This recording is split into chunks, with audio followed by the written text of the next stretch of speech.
지난 목요일 밤에 그 역사 이야기꾼들이라는 방송을 우연히 보게 되었습니다. 4명의 유명한 역사 강사가 등장해서 테마를 잡아서 역사 강의를 하고 배틀을 하는 거예요. 순위를 매겨서 이제 1등, 꼴등 이렇게 정하는 그런 프로그램이었는데 제가 우연히 그 마지막 강연자의 강의를 듣게 되었습니다. 이 사람은 1차, 2차 세계대전에 관한 그 이야기를 했고요. 그리고 3차 세계대전의 가능성에 대해서 이야기를 했습니다.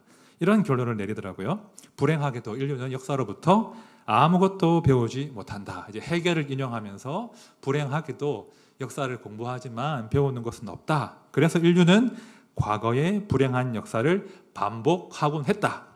그래서 과거의 역사를 비추어 본다면 세계 3차 대전이 일어날 확률이 아주 높다. 우리는 비상한 시대를 살고 있다. 이렇게 결론이 나오더라고요. 어두운 결론이죠. 전망이죠. 근데 이 사람이 강의를 마무리하면서 청중들에게 질문을 던지는 겁니다. 자, 그렇다면 역사를 공부했지만 교훈도 얻지 못하고 같은 실수를 반복한다면 왜 우리는 역사를 공부해야 할까요? 라고 청중들에게 물어보는 겁니다. 굉장히 흥미로운 질문이잖아요. 제가 어떻게 답을 하려나, 어떻게 수습을 하려나 이제 잔뜩 기대를 했죠. 그런데 이렇게 답을 하는 겁니다. 자, 역사를 공부할 때 우리는 인류에게 소망이 있다는 것을 확인할 수 있더라는 거예요. 사람들이 잔혹하고 전쟁이 반복되지만 그 가운데서도 인류는 답을 찾아내더라. 인류애를 발휘하더라. 다시 일어나더라. 그래서 희망이 있다. 이렇게 이제 답을 하더라고요.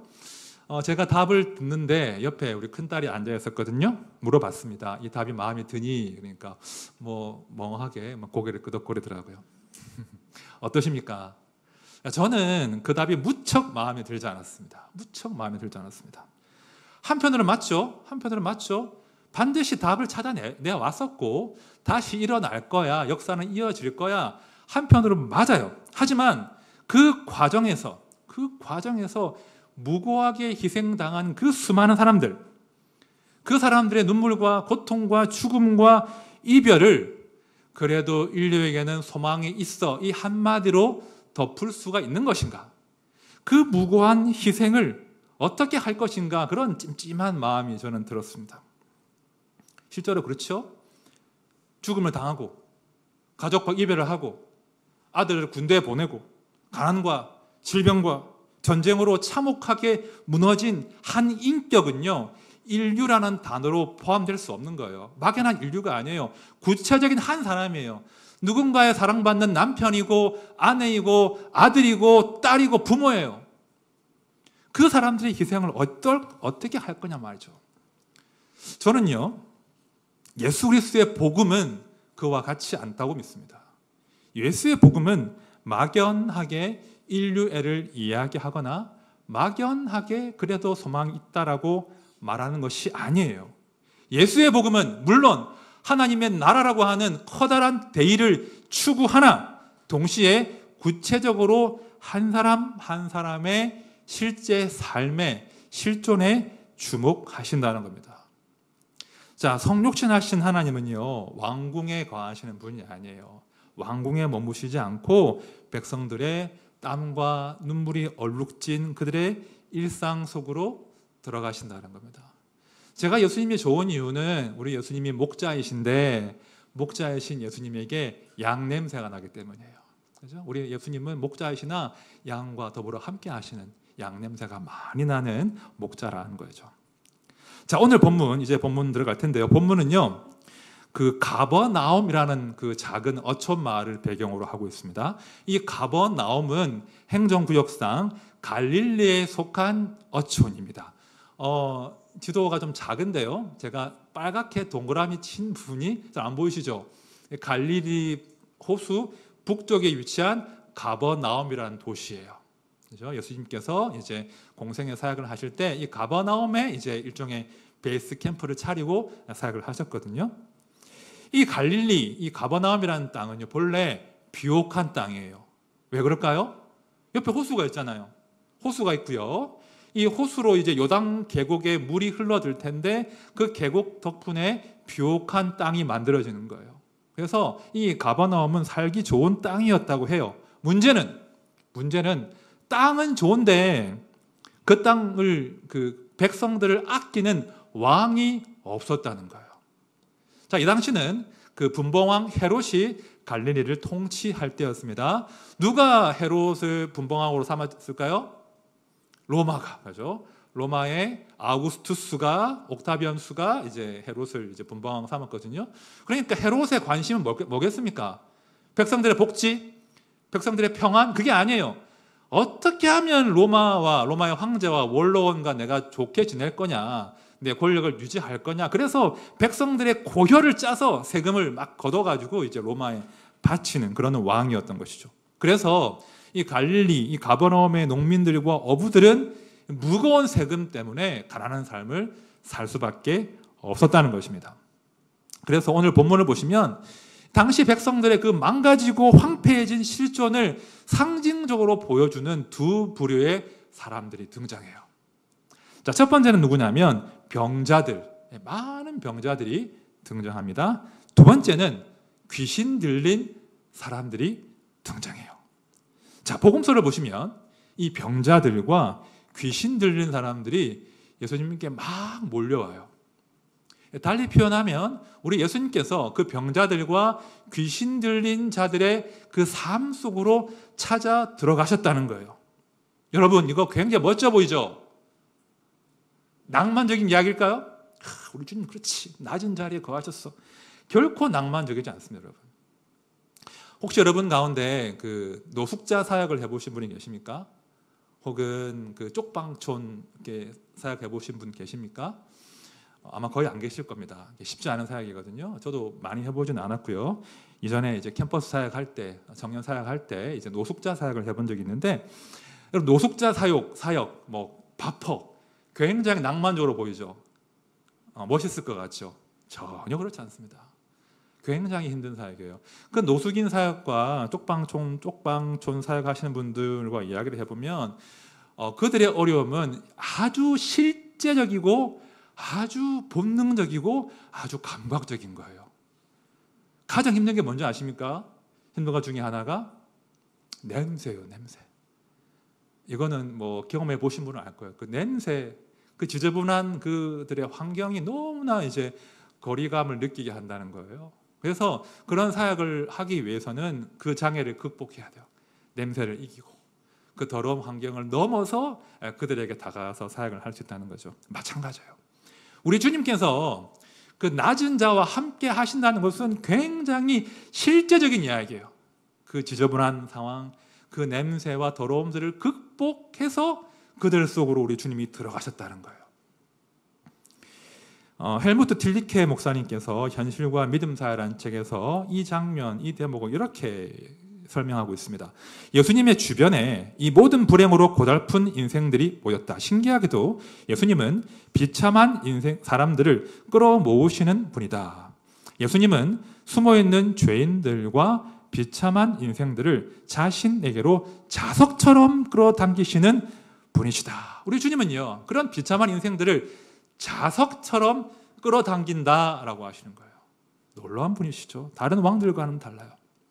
자, 오늘 저는요, 그렇게 예수님께서 끌어당기신 사람들 중에서 한 부류의 사람, 오늘은 귀신 들린 사람에게 한번 집중해 보려고 합니다. 다음 주는 제가 병자들에 관한 이야기를 해볼 겁니다. 자, 귀신 들린 사람, 어떤 사람들일까요? 사실은 요즘에는 그 귀신 들린 사람을 참 보기가 쉽지 않습니다. 그죠? 그리고 이게 정신병인지 뇌 이상인지 귀신 들린 것인지 분별도 쉽지 않죠. 그리고 다 이제 병원으로 많이 모시니까 보기 쉽지 않습니다. 하지만 복음서는 그 귀신 들린 사람이 굉장히 많았던 것 같아요. 주께서 그 귀신 들린 사람에게 주목하시고 그들에게 다가가시는 거예요. 오늘 복음서를 보시면 그 귀신 들린 사람이, 그 귀신이 어떻게 한 사람의 인생을 망가뜨리고 있는지를 우리가 알 수 있다는 거죠. 자, 우리 23절 말씀 봅시다. 23절 같이 읽어요. 시작. 마침 그들의 회당에 더러운 귀신 들린 사람이 있어 소리질러 이르되. 자, 그냥 귀신이 아니고 앞에 뭐가 붙죠? 더러운 귀신이라고 합니다. 그냥 귀신이 아니고 더러운 귀신이요. 사람은요, 정상적인 사람은 본성상 더러운 것을 싫어해요. 자기를 깨끗하게 관리하는 게 정상적인 사람의 모습이에요. 그런데 귀신이 한 사람을 지배하면 하나님이 우리에게 심어주신 그 인간성과 인격이 파괴되는 거예요.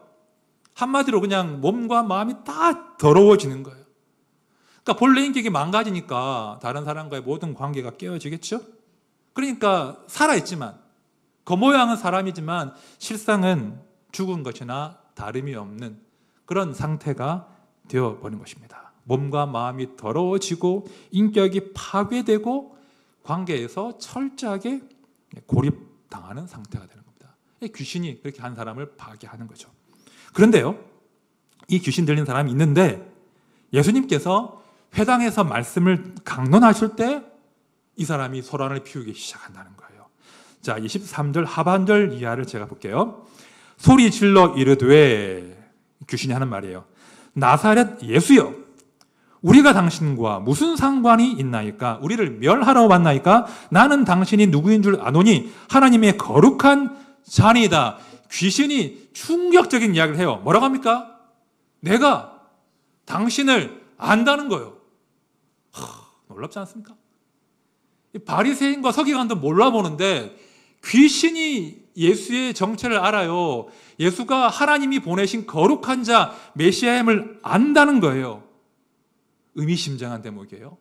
자, 사도행전 19장 15절도 이렇게 이야기합니다. 악귀가 대답하여 이르되 내가 예수도 알고.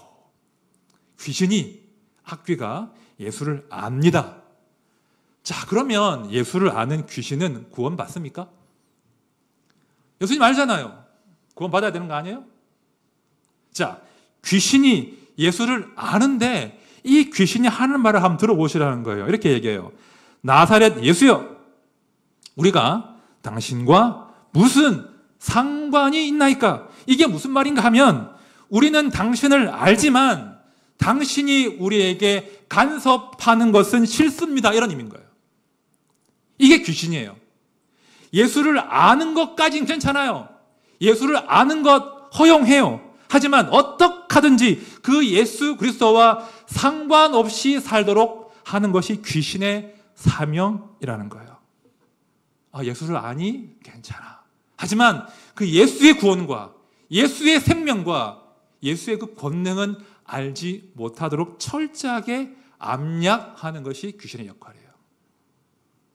자, 그런가 하면요, 이 귀신이 던지는 질문도 굉장히 요상스럽습니다. 자, 24절 상반절을 제가 다시 볼게요. 나사렛 예수여, 우리가 당신과 무슨 상관이 있나이까? 그 다음 중요하죠. 우리를 멸하러 왔나이까? 우리를 멸하러 왔나이까? 저는 지금 그 인칭 대명사에 주목하고 싶어요. 자, 귀신이 뭐라고 하죠? 자기를 지칭할 때 나를, 우리를 이라고 이야기하고 있습니다. 그럼 질문이 생기죠. 귀신은 여러 마리인 것인가? 군대 귀신인 것인가? 제가 궁금해서 이제 원문을 보니까, 문법을 보니까 그게 아니에요. 지금 귀신은 한 마리 맞아요. 그런데 왜 귀신이 우리라고 할까요? 자, 그 우리는 누구를 포함하냐면 더러운 귀신 한 마리 플러스 그 귀신이 사로잡고 있는 그 한 사람을 의미하는 거예요. 그렇게 귀신이 우리라고 하는 거예요. 그래서 말씀을 다시 풀이해 보면, 예수여, 당신이 우리, 그러니까 나 귀신과 내가 사로잡고 있는 이 사람을 파괴하려고 왔습니까? 라고 지금 질문하고 있는 겁니다. 이해되시죠? 이게 굉장히 요상스러운 거짓말이라는 겁니다. 여러분, 지금 이 사람을 파괴하고 있는 게 누구예요? 지잖아요, 지. 귀신, 그놈. 귀신이 이 사람을 파괴하고 있는데 지금 당신이 우리를 파괴하려 왔습니까? 라고 거짓말하고 있다는 거예요. 여러분, 이것이 사탄의 주특기예요. 사탄은요, 거짓말해요. 그가 거짓말쟁이요, 거짓의 아비가 되었습니다.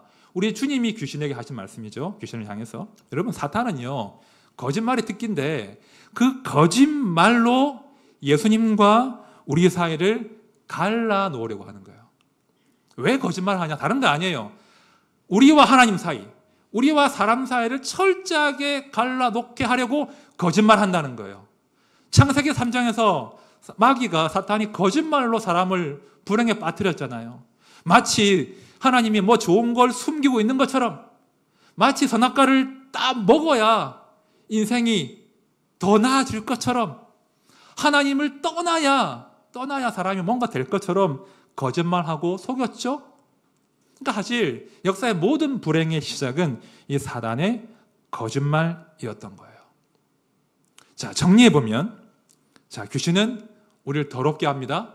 몸과 마음과 인격을 철저하게 파괴해요. 관계에서 고립되게 해요. 인격을 파괴해요. 그리고 예수를 아는 건 오케이. 하지만 예수의 사람 되는 건 결사 막아서는 거예요.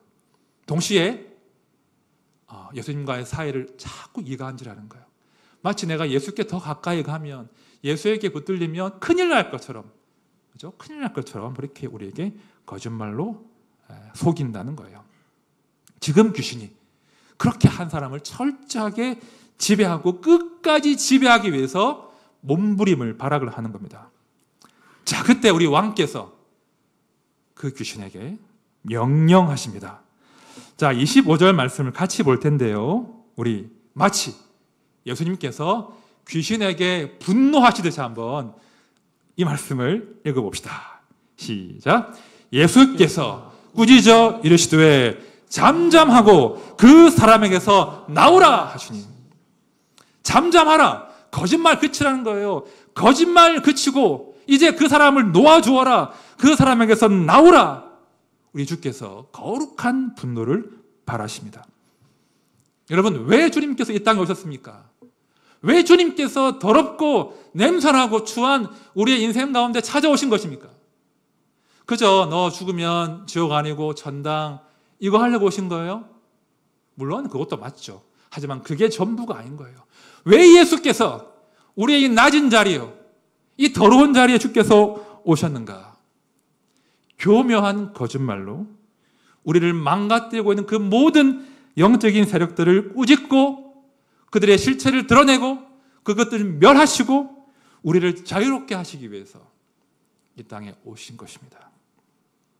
여러분, 지금도 귀신은 열심히 암약하고 있습니다. 바울 사도는 그렇게 말했죠. 광명한 천사로 자기를 가장한다고요. 마귀에 대해서. 베드로는 우는 사자처럼 우리를 삼키려고 한다고 이야기했습니다. 지금도 귀신은 존재합니다. 몇 주 전에 우리 애들이 그래요. 이제 뭐 하다가 방송 보다 그랬는지 첫째와 둘째가 아빠 지금도 귀신이 있어? 라고 물어보는 거예요. 제가 속으로 아직 멀었구나. 아직 멀었구나. 지금 당연히 귀신이 있지. 여러분, 귀신 지금도 있습니다. 근데 귀신이 어떻게 등장할까요? 흰 서복을 입고 입에 칼을 물고 피를 뚝뚝 흘리면서 등장하겠습니까? 아니면 뭐 갓쓰고 검은색 도보 입고 막 등장하겠습니까? 물론 그럴 수도 있죠. 하지만 귀신은 참으로 다양한 방식으로 우리를 지배하려고 합니다.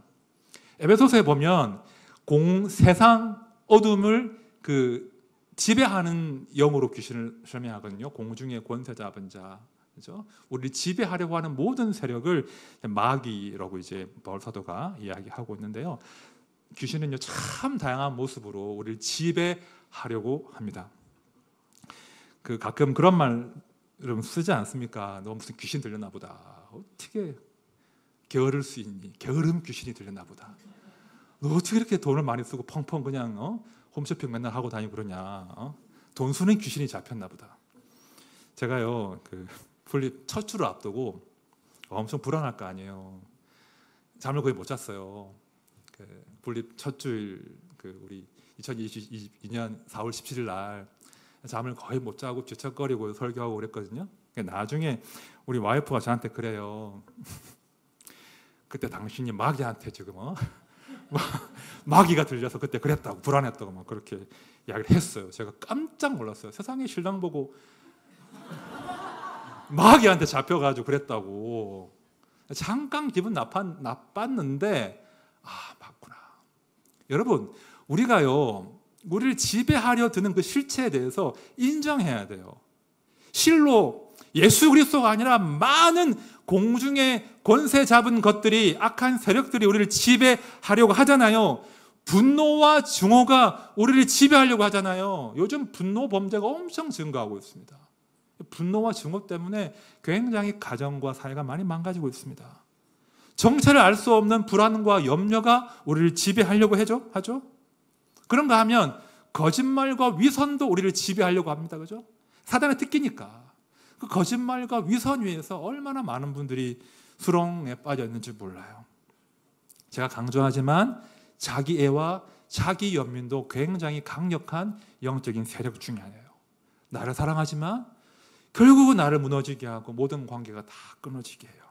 게임, 그죠? 스마트폰, 술, 도박, 음란물, 마약, 실로 많은 것들이 다양한 모습으로 우리를 지배하려고 하는 시대를 살고 있다는 거예요. 그리고 그런 것들은 지속적으로 거짓말을 해요. 예수와 우리가 무슨 상관이 있는가? 예수가 내 인생에 개입하면 안 돼! 라고 우리에게 자꾸만 거짓말을 한다는 거예요. 그냥 살던 대로 살자. 다 그리 살지 않냐? 절대 그 거짓말에 속으시면 안 됩니다. 우리 주님이 우리 인생들에게 이렇게 말씀하시잖아요. 잠잠하고 그 사람에게서 나오라. 잠잠하고 거짓말을 그치고 이제 그 사람을 놓아주어라. 진리를 알지니 진리가 너희를 자유롭게 할 것이다. 이것이 우리를 찾아오신 주님의 목적이에요. 그렇죠? 우리를 참으로 자유케 하시는 이 예수의 능력을 믿어야 한다는 거예요. 그런데 말입니다. 자, 안 믿는 것 같아요. 그게 우리 시대 고민이에요. 우리 시대 교회의 고민이에요. 우리 시대의 교회가 권능을 상실하는 거예요. 우리 시대의 교회가 이 악한 세력과 마주할 수 있는, 대적할 수 있는 권능을 지금 상실하고 있는 거예요. 일단 믿지 않아요. 믿지 않는단 말입니다. 제가 이 대목에서 목회자로서의 몸부림이 있는 거예요. 여러분 22절 말씀 다시 보십시오. 자, 권능을 행하시기 전에 일어난 일입니다. 무슨 사람이 그의 교훈에 놀라니 이는 그가 가르치시는 것이 권위 있는 자와 같고 서기관들과 같지 아니함이러라. 자, 보시면 말씀 가운데 두 종류의 교훈과 권위를 대조하고 있습니다. 서기관의 것과 교훈과 예수의 교훈을 대조하고 있습니다. 자, 서기관들, 저 같은 사람이에요. 목회자들. 백성들에게 율법 가르치던 사람이에요. 선생이었고 목자였고 권위자였습니다. 말씀의 권위자였어요.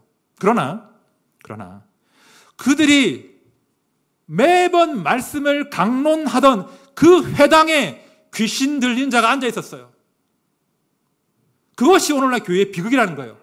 그 말씀이 선포된 그 자리에 귀신 들린 자가 있었으나 아무도 그 귀신을 쫓아내지 못했다는 겁니다.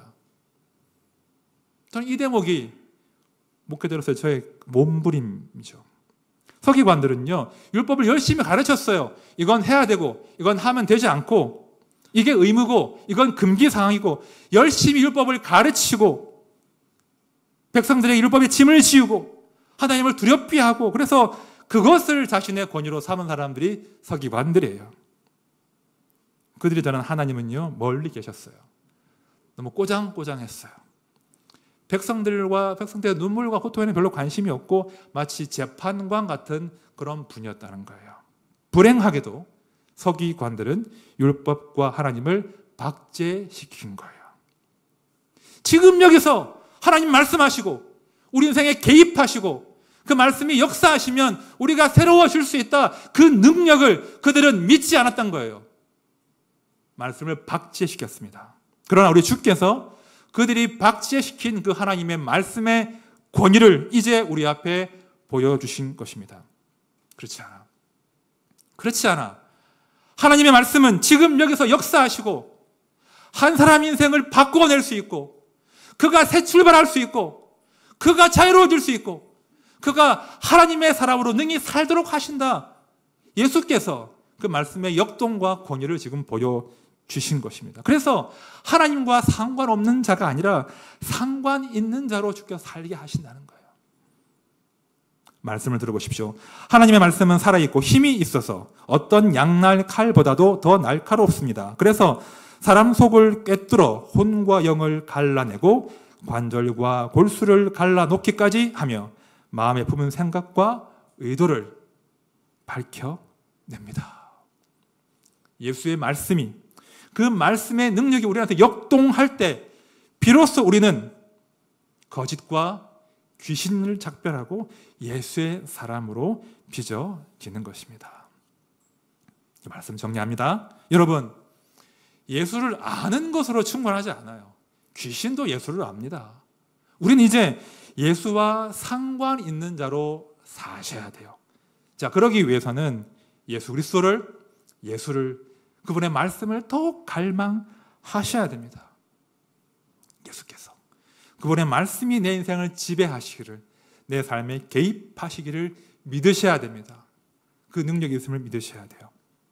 그래서 그 말씀의 능력이 나를 새롭게 할 것이다. 나를 모든 다른 지배력에서 자유케 하실 것이다.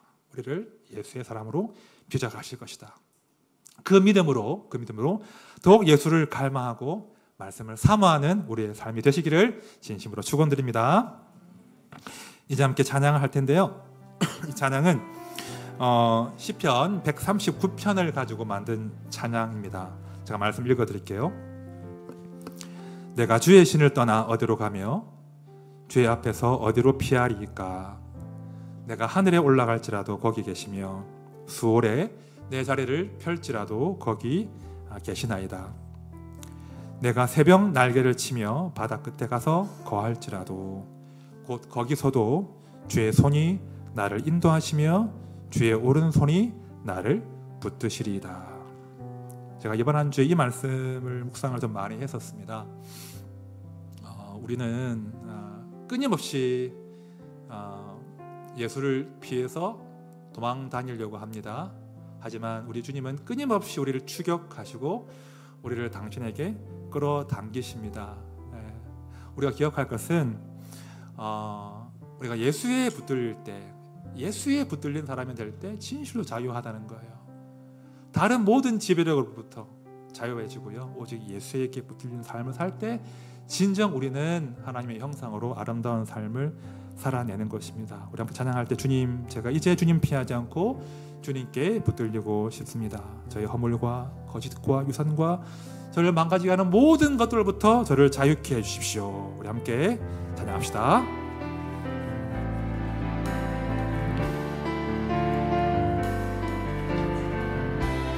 주의 신을 내가 떠나, 주의 신을 내가 떠나 어디로 피하리까?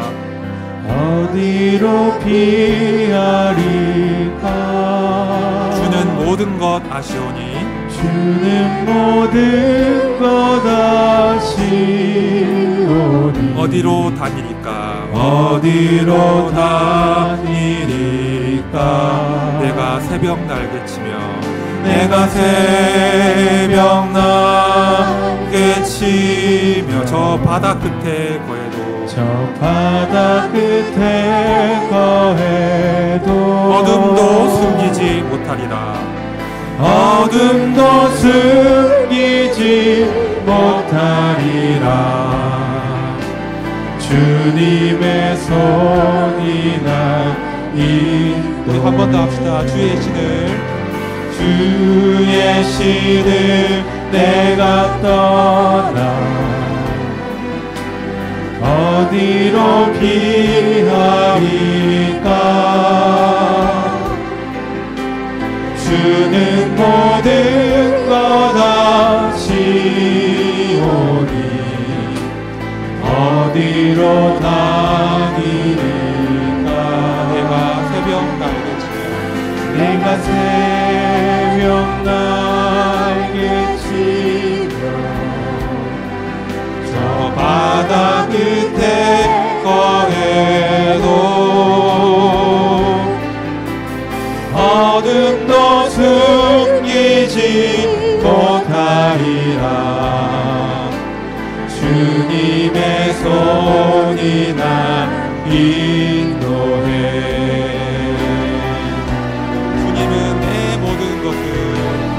주님은 내 모든 것을 지으신 분이시니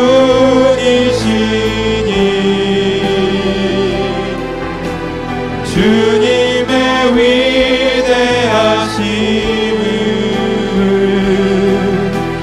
내가 고백하리다. 주님은 내 모든 것을 주님은 내 모든 것을 지으신 분이시니 주님의 위대하심을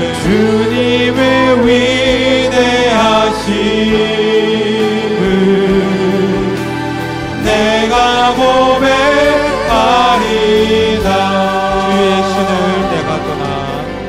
주의 신을 내가 떠나 어디로 피하리까? 주는 모든 것 아시오니 주는 모든 것 아시오니 어디로 다니리까? 내가 새벽 날개치며 날개치며 저 바다 끝에 거해도 어둠도 숨기지 못하리라. 주님의 손이 나